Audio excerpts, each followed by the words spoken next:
Ce matin, très tôt, je suis allée chercher des salades de pissenlit. J'avais repéré que dans un coin du pré, il y en avait quelques-unes qui commençaient à pousser.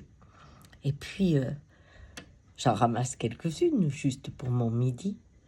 Et il y avait la brume. J'étais un peu dans un livre de Michel Déon. C'était vraiment magnifique. Et tout d'un coup, j'ai voyagé à ma jeunesse.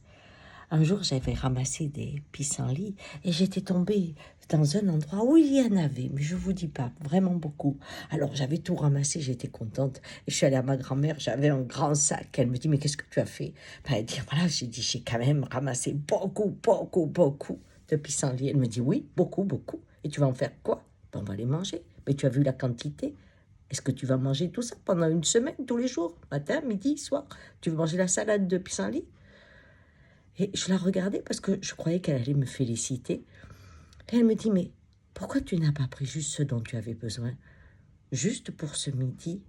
Juste une salade? Je dis, mais parce qu'il y en avait plein. Et alors? L'abondance ne veut pas dire que tu dois tout prendre. Si la nature est généreuse, toi, au contraire, sois sobre. Ça permet un juste équilibre, tu ne crois pas? Je n'avais jamais compris ce discours que nous avions eu. Je croyais lui faire plaisir et je me retrouve avec quelqu'un qui faisait presque la tête. J'ai essayé de donner aux voisins le trop de salade que j'avais, mais tout le monde allait chercher des pissenlits. Donc on me disait, non, donne-le à Clémentine, donne-le au Victor.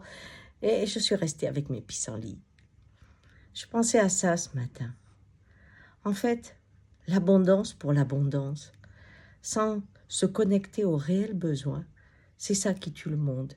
Quand on dit, oh, c'est pas cher, j'en prends beaucoup. Mais est-ce que tu en as besoin de temps?